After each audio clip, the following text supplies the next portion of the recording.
Unscripted, unshackled, uncouth. What you're about to hear is for more mature audiences only. It's Miguel and Holly, Uncensored. Hello and welcome to Miguel and Holly Uncensored. This is our off-air podcast that we do 3 times a week on Mondays, Wednesdays, and Fridays. Make sure to listen to our other podcasts as well, like Miguel and Holly Full Show, Blown Off. But most importantly, please leave us a review and a rating on whatever podcast platform that you listen to, because it really helps us. And also share the podcast with someone else. That really helps as well. Well, yes.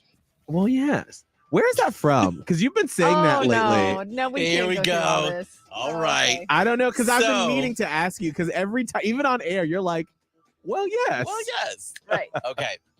So, what's her name? Tokyo Tony. I know it's from Tokyo Tony, but what's Black China? Okay. Mm. Black China has a mom, and her name is Tokyo Tony, and she was being asked about her bisexuality on a red carpet a long time ago.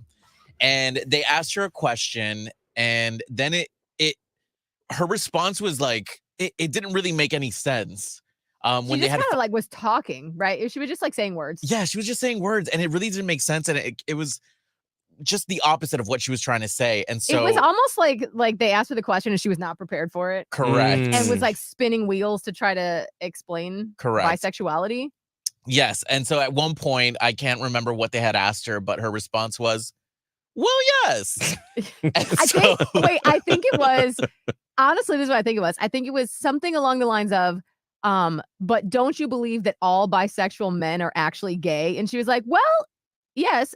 Well, yes. And Yeah. it was also wrong, but like everything was wrong. Like, And then they Right. had asked her, wait, but aren't you bisexual? So she was like, what yes? Like the same Yes, thing. yeah. It was the same thing. it was like confusion. Yes. Well, Mm. yes. So the joke now, like drag queens pick it up, Twitter humor picks it up, and now everybody says, well, yes. But the Mm. thing is, you could say, well, yes, to really anything and nobody knows. But if somebody does know, it's great. It's a joke for the both of you. If Mm. nobody knows, it's fine. It's still a Yeah. response. Mm. So Okay. I say it at home now, and nobody in my house understands what. But I'm just like, see, well, yes. That's the point. Yes. Yeah. I feel like and now that I've gotten more into TikTok, I now see how things just go viral. And then I've seen a couple of TikToks where people are like, if you're not doing TikTok speak, like, what are you even doing? And I guess somebody was talking about how they were trying to talk to a coworker about in the club, we all fam. And I guess the other person at their work was like, what the fuck are you saying? Right. And they were like, how dare you not know TikTok speak? And I'm like, I'm now just learning.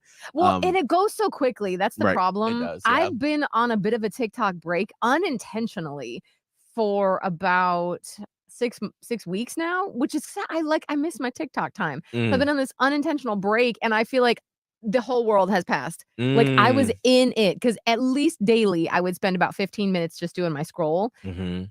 It has been 6 weeks, and I feel like I'm fully now removed. And I'm like, Mm. damn it. Now you got to rebuild your algorithm brick by brick. Yes. I know it's difficult. And my daughter is actually now more in it than I am. 11-year-old Maya, because Oh. she is not allowed to be on social media, but I guess technically she's on YouTube. So she's on my YouTube, and YouTube, they just repurpose TikToks on shorts. And so she ends up on shorts, which is basically she's on the damn TikToks. Mm. And it's just that she doesn't see the comments, where some stuff can get really out of Mhm. line. But she's watching all these TikToks, and she'll come in with all these things that are like funny, and she'll send me little funny videos. She's like, Mom, watch this. And I'm like, she doesn't understand about watch this. Like, you can't just She be sending doesn't. people stuff. And I'll watch it and be like, Mm. Mm. that's good. And she's like, isn't this so funny? And I'm like, mm-hmm. How do you tell an That's why- 11-year-old, like, stop sending me shit? Like, I really have Say to that. now that I'm like, yeah, send me some things. But Right. like, you got to parse out what's really good. Right. But now I see, like, my one friend, I'll call him out, Derek, who sends a million TikToks and Instagrams, and I'm like, when do you sleep? Because literally my first alarm goes off at 3:15, and I don't ever normally am like up. That's like my okay, it's time. And then usually around 3:20, 3:30 is when I grab my phone and I'll start being like, did anything crazy happen overnight or whatever? when I grab my phone, usually 9 times out of 10, I have a text, not from my mom, not from Holly, not from Kelbin, not from our boss, Trevor. It's from Derek. And it's some TikTok or Instagram. And I'm like, but then it'll be like 20 minutes ago. I'm like, go to fucking bed. Why are you up sitting in TikToks? Also, I know you. So when I used to be frequently on TikTok, I would only send you things if it made me laugh out loud or was specifically somehow touching on a point where both of us have like an inside joke. Correct. I don't send you that many things. I would only send very specific things that I know you're going to want. That's how it always has to be. It has to be either personal, the inside joke. My things are either it made me cackle or extremely inappropriate that we would still cackle at either way. So those are the things I will send. I feel like so many times now that this is why I don't send them since I've been getting more into TikTok. It's the comment section that will just leave me in stitches because people in the comments are sometimes funnier than the actual video is. And so I'll just spend, especially since Abe's been out of town, like I'll pause what I'm watching. I'll be on TikTok and I'm like hysterically laughing out loud. And then I look around this fucking big ass living room and I'm like, I'm just by myself laughing at this little device. But at least you're enjoying it. I am. Yeah. Well, enough of the preamble. We have to get to our very special guest. We would love to welcome, I think for the first time, Yes. I believe so, yes. To the Platypus Posse and the Miguel and Holly Uncensored, producer Kelbin's fiance, Oscar. Yes. Welcome. I call him my hunky monkey. Slurpy baby. Yep. But today we could call him Mrs. Live. Sure. Oscar, what would you like to go by? Mr. Hunky Monkey, Mr. Slurpy? Slurpy baby. Mr. Slurpy. Let me write this down. Mr. Slurpy baby. Can we ask what does that mean? I can show you better than I can tell you. I will not. This is a family show. Right. I thought it was uncensored. This is uncensored. Let me show you something uncensored. Hey, one thing I will stand by with John Ivy said, don't be nasty. Don't be nasty. Don't be nasty about it. You can get uncensored, but don't be nasty. So what would you like to go by, Mr. Slurpy baby? Is none of the above an option? My legal name would be nice. Oscar. Yeah. Okay, we'll just go by here. Government name. We'll go by your government name. We'll even put it up there. Let's see here. By Oscar. So Oscar, how are you? I'm good. It's exciting. I've never been on this side of everything. Are you nervous? You sound too nervous. We've done this before. Clack. But when you're not in it, that's true. I also hate the recording of my own voice. So I'm cringe when I watch this again. No. Listen, here's the thing. You have to sort of get comfortable with it because Abe, every time he's on where's this go? I'll never forget when Abe came for me about my voice. I was like, it's just, I love his voice and I think it's funny because he can code switch really quickly. But whenever we have him on the radio, he like the gay voice comes on. I'm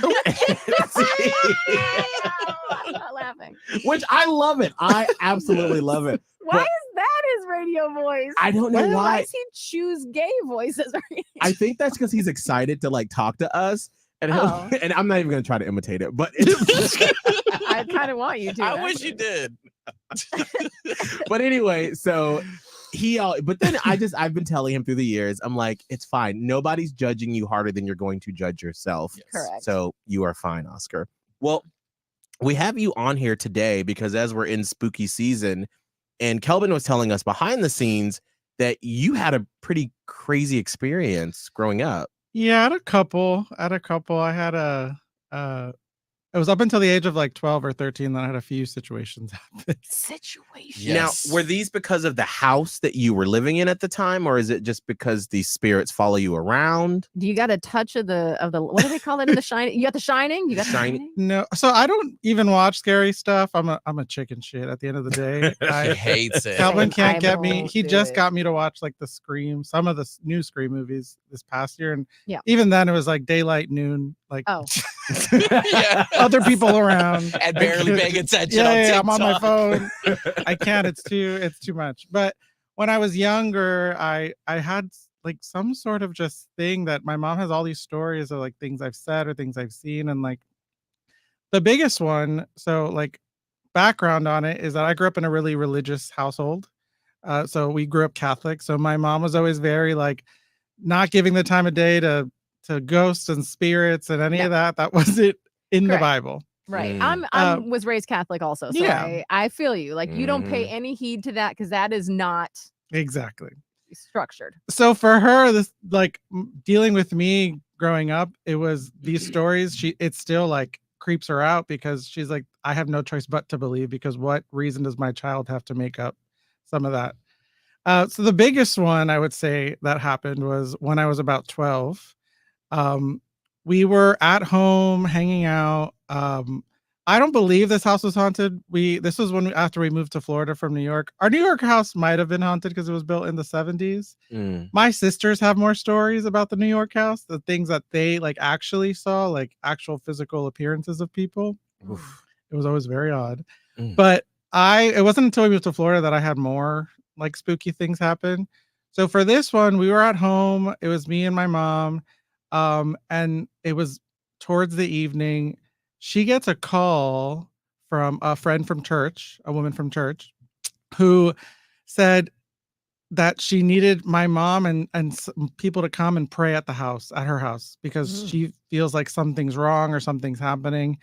And, my mom doesn't really believe this stuff, but my mom will drop everything to go to a prayer circle. Go help. To go get that prayer circle. Love girl. a good Any prayer. chance she can talk to God, she's gonna be there talking to him. Amen. She's a prayer warrior. Yes, honey. she is. Yes, Put her on the girl. list. My mom will also drop anything to help anyone. My mom has always been that type of person, and I like to think I'm that type of person as well, and I get it from her. So it wasn't weird for her to say like, all right, get in the car, we're going to this woman's house. And she also did say when she told this story in the middle of Panera, she was telling this to our friends.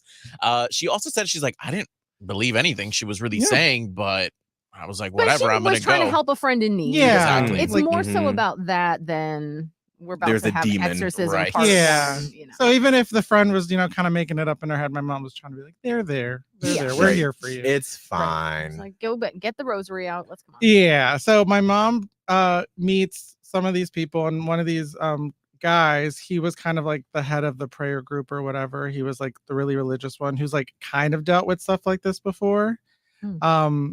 He wasn't like an exorcist or anything, just he dealt with this stuff.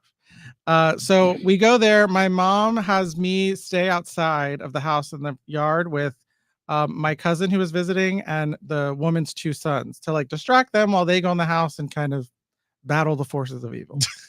Totally normal. Totally Saturday night, normal night. So casual. Like, I got my Bible, I got my cross. Y'all stay out here and play. We're gonna fight a demon today. Very normal, very normal.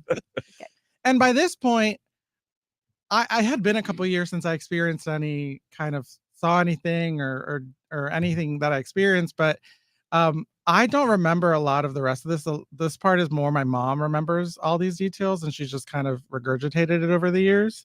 That at some point they were in the house, they were going through all that. They wrap up, we leave, and we get home, and I tell my mom, like out of nowhere, I go to her, hey, whatever's in that house, that woman brought it with her. It's her fault. Whatever's in the house. Oh. And then my mom says that I apparently got into the house while they were fighting the devil.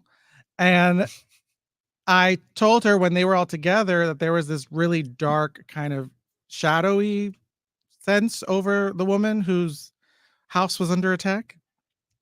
And my mom said she stopped in her tracks because she had my mom was there, but she didn't experience anything was there. So my mom then is freaking out because I told her this. She calls the guy who, has dealt with this stuff before. They go back to the house, and I had told him that, I saw this and I felt this in the house. It was like, it kind of felt like a black hole. Like when I was standing towards the entrance of the house, it felt like this like dark, just kind of like trying to suck everyone in. So I refused to go in the house when we went back. I said I was going to stay in the car, that I didn't want to go in there. And this was all the same day? Yeah. We ended up going back the same day because my mom was so like, no one told me anything. There's no way I would have known that the lady even was dealing with this. I thought I was just going to have a play date with some kids. Mm. And so they go around the house and they start investigating a little more. So a couple of things they find is that in all of her plants, there's like these little plastic dolls shaped like babies. And so that was like weird. So they collected they were like a little bit in different sizes, but they collected probably like 20 of them. What? Oh my gosh. And then in her kitchen at the top of one of the cabinets, like above the cabinets where you can't see, where most people put like decorative kind of pieces, there was a plate with a piece of steak, like raw steak, that wasn't like, but it wasn't rotting, it wasn't cooking, it was just still fresh raw steak.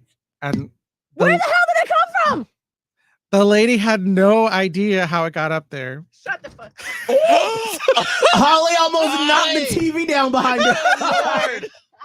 I can't with this. There's a demon. Yeah, it so I wish a demon would give me some steak. A fresh piece of steak. Don't you ever see those demon movies like meat? That's a bad sign. I mean, Yes. yeah, it is. So You don't want that demon steak. Okay. we come to find out eventually. So in Latin culture, we have brujeria, which is witchcraft, which is very much accepted as a thing that exists. You can either not, my mom was one of those people who had nothing to do with it. She doesn't want to find out if it's real or not. But she understands it is, and she respects the fact that, people do believe that. Mhm. So it's pretty big in our culture, to the point of like people do fear people who do witchcraft and things like that, at least that are doing it for bad intentions. Right. So we find out that this woman's ex-husband, because she was divorced from this man, it was the two sons' father, was dating another woman back in their country. I can't remember exactly what country it was, but it was somewhere, down near my people. And apparently this woman was practicing witchcraft. And somehow this woman cursed all these things and told this man to, because he would go to the house to like pick up the kids or whatever, be in there, to like drop all these things around and to put that piece of meat up there. And he had done that weeks before. So that meat was still fresh after apparently weeks that it's been sitting there, because she had been dealing with it for a couple of weeks. Oh. If my ex-husband came in my house You're scaring me. It's my own story. with a fucking piece of meat, he's getting punched in the face. Yeah. And how old were these kids? The sons were younger than me. So they had to be between like 7 and 9. Like they were a couple years younger than me, because I was kind of babysitting them while they were doing all this. What in the so she was literally putting like a hex or Like a something hex. on her, things like that. Because once they found all that stuff and they disposed of it, everything was fine. Because we had gone back to the house after the fact, and my mom even asked me if I felt anything, and I said no, and I felt like the house was okay again. But So all they had to do was just pick up all these little figurines and yeah, dispose I of mean, the steak he knew how to kind of bless it or unhex it. I don't know Yeah. about that part, but he knew how to dispose of it the right way. And then they had a priest come and re-bless the house and all that stuff. Now, so- here's my question, though. How were you able to experience and feel this and not the other kids? Like, Well, what? the other kids go in the house, or was it just you? No, the kids were outside. My cousin kind of had the same feeling that I did, like, but she refused to even get near the house when I went to the house. Like because I went and I walked into the doorway, and they were all in like the sitting room or whatever. But they didn't see that I walked in. So I just saw them in a circle praying. And that's when I saw the figure over this woman. Now, can you describe, like, do you still remember what the figure looked like? I don't remember much. After my last thing that happened when I was around 15, I haven't had an experience since then. So some of my memories are pretty blurry, and my grandmother used to tell me that like she felt like I could see things that other people couldn't, and she felt like, me and my sisters all had like gifts, for lack of a better word, in certain aspects of this. So, and because I think she experienced some of that, my grandmother growing up, and she lived with us, so she was a huge influence on me in our lives. And so I think that might have had to do with it, but I don't particularly remember like memories and such. That I don't know if I just blocked it out of my brain. My mom reminds me a lot of these memories. Because I told her honestly, what I remember from that night is walking into the house feeling bad, but I don't remember telling her any of those details. I don't remember telling her like, hey, you got to get that out of the house, and for them to go investigate. I remember we went back, but my mom wasn't like communicating with me what she was communicating with the people that were there to help this woman. Yeah. And did you feel anything? So after they disposed of everything, like, did you feel any residual? So the demon or whatever this is didn't try to like follow you back to your house? This is spell The casting. hex? Yeah, it was like more bad juju versus an got it. actual Witchcraft. spirit or something. This Yeah, is it was all like cultures across the world have this. have like some sort of for- version. Yeah. Yes, because for Italians, it's like the evil eye, the maloicu. Yes. It's similar but different, but similar. It comes from the same root. Like Yeah. you're wishing evil or you're wishing bad on someone else. Yeah, it comes from like historically speaking, it comes from a stem of our for El Salvador, our indigenous culture, and it comes from kind of how they were fighting colonialism. Was they didn't believe in Christ and they didn't believe in what the Spaniards were colonizing them and bringing Christianity. This was kind of their way to battle because they didn't have the weapons to fight or stuff like that. So it was dark Spiritual warfare. Warfare and that kind of how that community happened in that country. But everyone has different roots because there's a lot in Caribbean culture as well and African culture. So it just kind of depends. But if we're fighting colonials, I might jump on the witchcraft. myself, He said, Right. colonizers are going to colonize. Shouldn't all war just be witchcraft? come on, girl. Let me learn Fine. some magic, honey. Let me in a second. So you were 12 then? I was 12 then. Yeah, I was around 12, 13 when that happened. And so then the next situation happened when you were 15? Yeah, there were smaller ones in between, but the next biggest one, and this is the one I remember the most probably because I was the oldest, was there was this older couple at our church because I was also very involved in church growing up. Of me and my two older sisters, I was the one who kind of stuck with my mom, and I was in church choir and I did youth group and I was a leader in it and the whole shebang. Look at you now. Very gay coded, but Same. I did the same thing, girl. I was the choir manager in high school and middle Look at school. you so- both yeah, now. I saw a meme. It was like, if you were in choir or youth group, how's it being gay? I was like, well, yeah. Pretty Well, much. yes. Well, yes. And Well, yes. it was this lovely old couple who kind of took me in as like their extra grandchild or something. They were so sweet and they were so caring. They had such a special place in my heart for them. And I was 8 when we started going to that church. So this was, all these years after. So unfortunately, the gentleman passed away. He just, I think I want to say it was like a heart attack and he just passed away. It was very sudden and it was shocking. So come the funeral and all that stuff was, we first go to the wake. They had like an open casket wake. And that was probably my second or only third time seeing an actual body there in front of me. Never a great because when I was little, Mhm. I saw my uncle that passed away when I was like 3 or 4, and then I would sporadically, after he died, and I saw his body. My mom realized it was a bad idea to probably let us see that. I would sporadically, like, we had a really long hallway, and I would sit there, start crying and pointing and crying his name, and then my mom said the moment we moved to Florida, it stopped. Mm-mm. Yeah.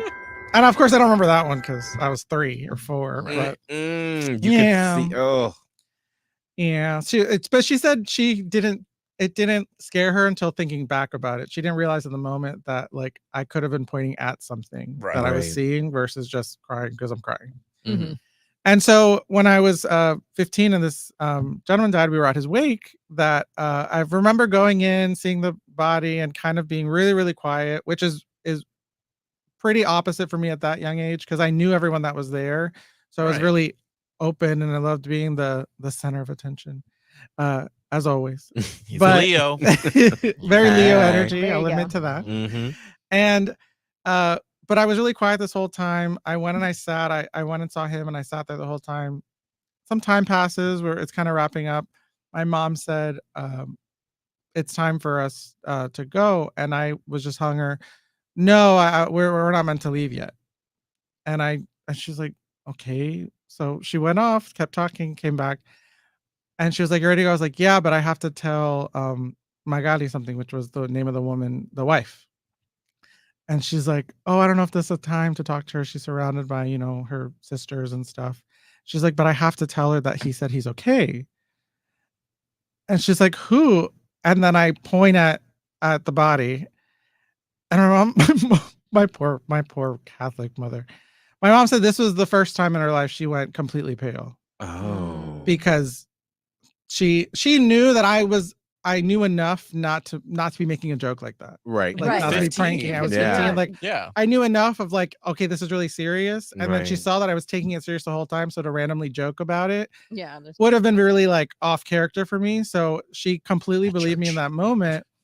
So she said, okay, let's tell her another day. Let's, maybe we need to go. Let's wait. So we leave and it's fine. And then the next day is the actual mass with the body present at the church, and then the burial.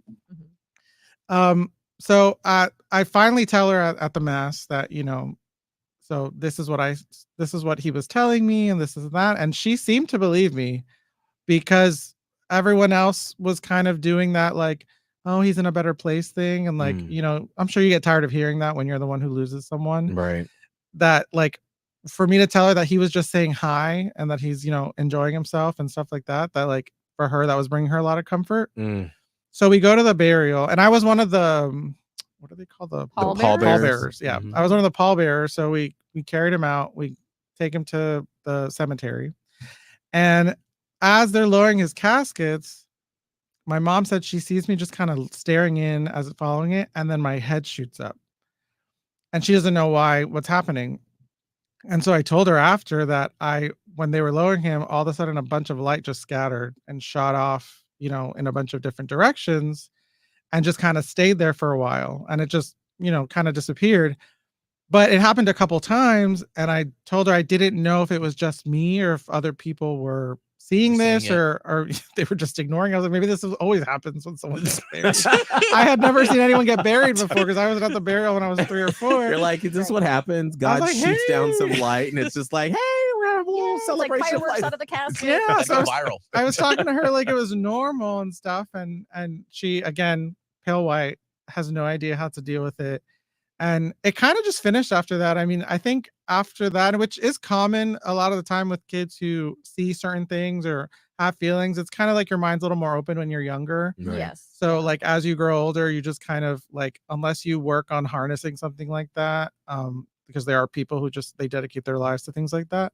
I think that's probably part of the reason, because it also might be part of the reason that I'm a chicken shit, because I maybe in the back of my mind, I know stuff like that's real. So then watching those scary movies about anything like demon related or anything like that, I can't do it. I can't get myself to do it. And like, I'll do gory to an extent, but even then it can't be a killer that could actually be a real life killer. Michael Myers isn't real. He might be. I mean, we don't know what Michael Myers is. We don't know if he's a demon or an actual person, or never explained. Right. True. What the hell is They Michael never Myers? have. Like, how does this bitch survive a fucking 5-alarm fire? And At he's this just like, point, they're like, don't ask questions. right, And Don't- kills a bunch of trained firefighters after. Yes. a right. fight. And he like, Don't ask bitch, is questions. he a monster? Is he a human? So like, we don't Superhuman. know. Like, He's kind of like somewhere in between. Yeah, no. He's kind of strong. she's like, oh, hello, Michael. How are you, Mr. Myers? Oh. Now, when you think back to these moments, Oscar, does it still give you chills, or is it just factual part to of you? your part of your I upbringing. think it's more that. I mean, I've always been pretty accepting of death, like, and I've lost people, now as an adult, and it's yes, it's shocking when someone passes away, but at the same time, like, it's always, and I think that all that kind of molded me into that person, because I'm always really good helping someone else process someone's death, that when it's hard on them. So like, we lost my cousin a couple years ago, so helping my aunt and being there and kind of helping be the glue, and not falling apart, and not, because she was young, so it was kind of a shock. She was only in her 30s. But even losing my grandmother was probably the hardest death, but that was not because of not acceptance. She was 99, but she was my best friend growing up, so that was just a really hard death. But it made me kind of just appreciate life and appreciate death to the point of just like, immediate acceptance. I don't really go through like denial when someone dies or that. Like I just accept it as a fact, and all this stuff, which is like people who believe they have the gift and who, you know, are genuinely have it or hopefully using it for good or whatever. I try to believe people as much as I can. I don't want to assume people are, you know, being fake or trying to, you know, steal people's monies or trick people for clout. So I do know it exists. So all this stuff kind of is, when I talk about it, it's kind of like more of like an at piece. Like, you know, it is what it is. Whether people choose to believe it or not doesn't, you know, bother me, because I wouldn't believe me, I guess, if I was a skeptic too. So like, but I have no reason to lie about it. So might as well just, you know, share it with people and then see their reactions. Do you believe in an afterlife after what you've experienced? I believe none of us have it right. I believe, you know, we all have versions, and there's so many stories and people who talk to other people. I think They made books. Yeah, they've made books. Movies, everything. All this stuff that like, I think it would be crazy for any of us to have it right, because I think there's a point of it being the unknown. There's a point of it of us not being able to get over there and come back, is just because whatever it is, whether it's, you know, you're sitting in a supermarket for eternity or you're you're at some cloud. Like, I don't know. It's just one of those things that I hope there's something, but at the end of the day, who's to know? Yeah. I think that's probably the most reasonable response. Yeah, nobody knows.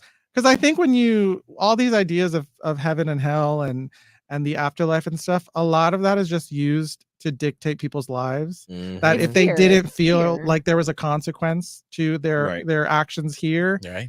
that they would be a lot worse off. Right, They they'd would be reckless. and a little more terrible, and it kind of keeps them in line, which religion as a whole kind of uses that crutch on humanity, that, you know, it can help people get through really tough times, but it also helps people find something to blame if they don't want to take ownership, or if they can't blame anyone for something. They can blame the devil. They can blame, you know, whatever bad version is in their religion. So the idea of afterlife, I don't dwell on, because I don't want to make my decisions based on what I think I'm going to be rewarded at the end. I want to base my decisions on being a caring, loving, supportive person in the now. Right. And then dealing with that whenever I get to that.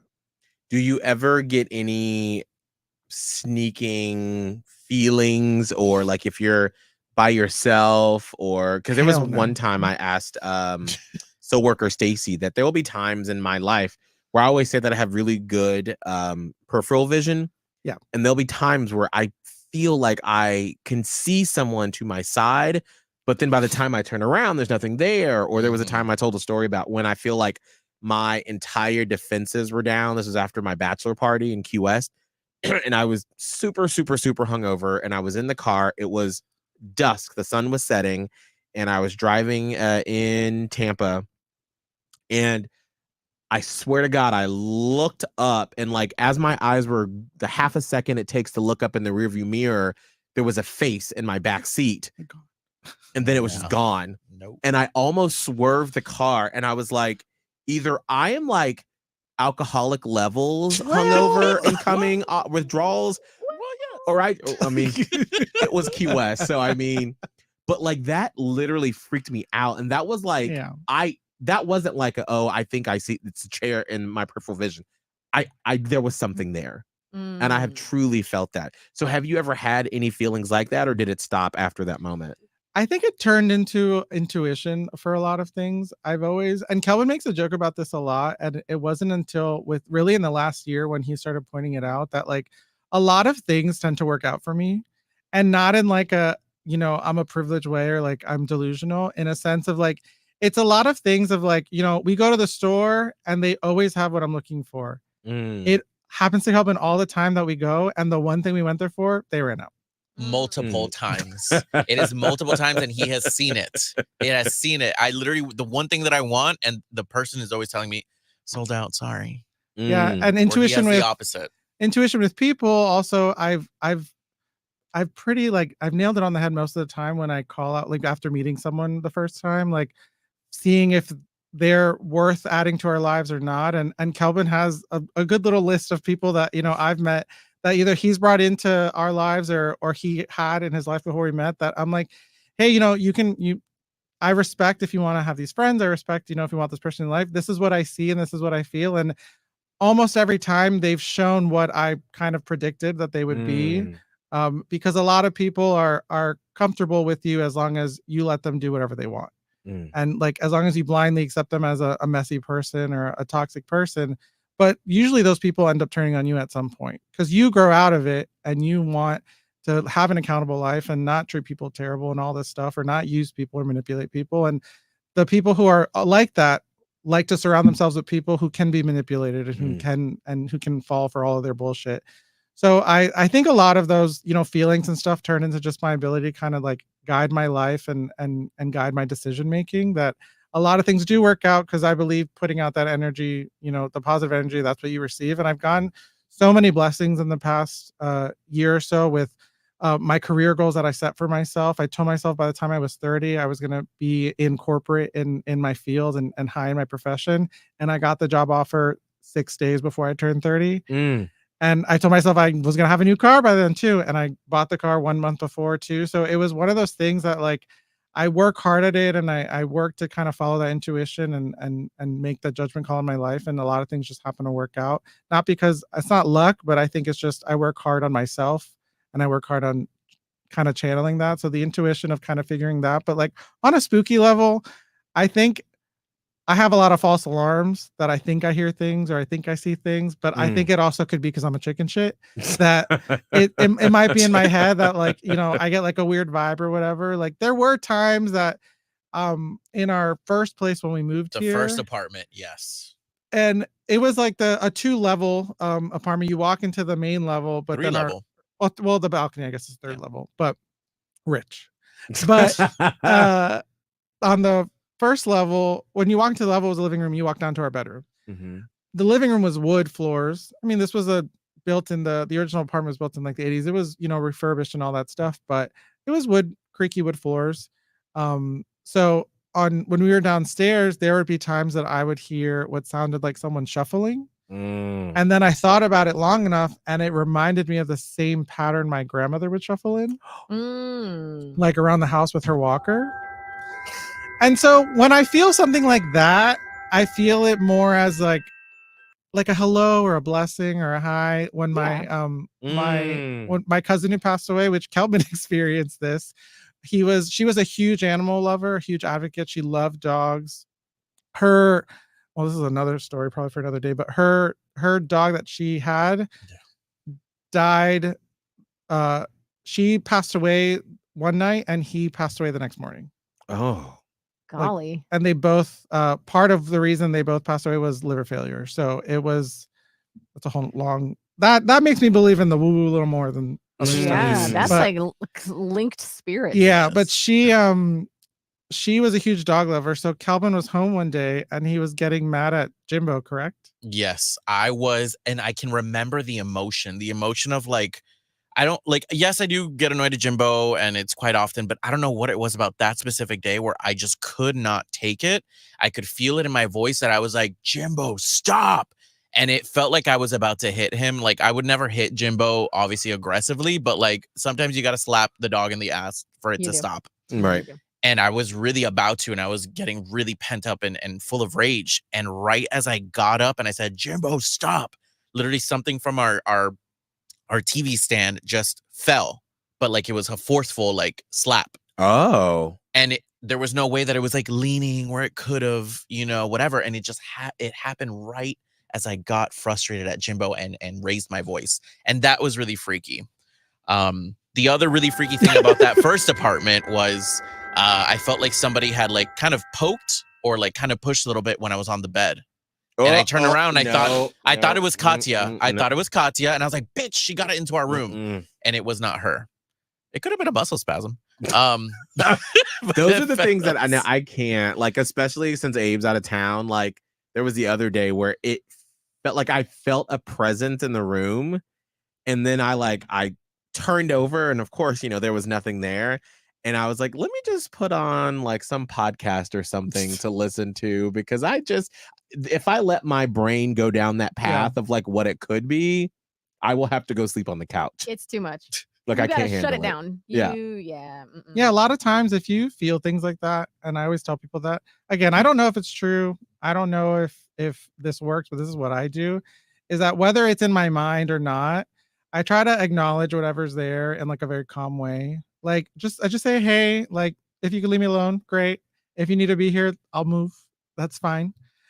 Just a quick little kind of, because 9 out of 10 times the feeling goes away and whatever it is moves on. But that does work for me a lot of the time, like because it happens when I'm home, or like I travel a lot now for work, so like I'm alone in a hotel room, or sometimes, and my company works with universities and schools, so like some of these universities and schools were built in 1805, and so it's like in the rickety basement where I'm sure someone was murdered. So sometimes you get those feelings, and sometimes it's just like, hey, I'm just here to do my job and I'll be gone. Yeah. I'm gonna start telling the spirits, I'm gonna be like, hey, if you're gonna be in this bedroom, you about to see some stuff go down. So making light of it helps your brain kind of absorb it a little bit. Imagine a ghost seeing you have gay sex from the 1800s. What? High heavens! Well, you're assuming it's a straight A ghost. black man. They're like, wow, Oh, I wish I yeah. could have done this in my time. Fuck. Well, Oscar, thank you so much for providing us and setting the perfect mood as we go into spooky season, the climax of all things spooky this weekend. So thank you. Well, thank you for having me. It was a lot of fun. Absolutely. Any last thoughts before we go and are dearly departed, Oscar? Oh, no.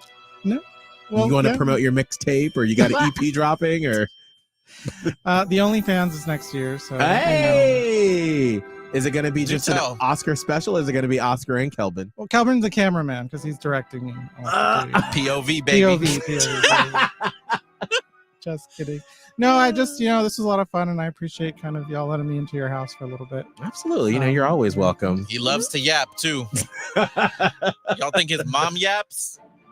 That's where he got That's it a from. lie. We love a yapper. Yes, we do. Listen, this is nothing but yappers on this show. So thank you, Oscar. Thank you. Do you want people to follow you on social media, or do you keep that private? Sure. It's Oscar_CORD on Instagram. Kelbin, how can people follow along with you? At Kelvin Live, TikTok, Twitter, and Instagram. Holly? Radio Holly, Instagram, Twitter, Threads, TikTok. Me, I may be deleting my Twitter, my personal I Twitter know. after the Like, election. Just Telling you what. after listening to sorry. I just discovered our iHeartRadio music library with a bunch of different stuff. So you'll start to hear more sound effects on the There. podcast now that we won't get shut down. Okay.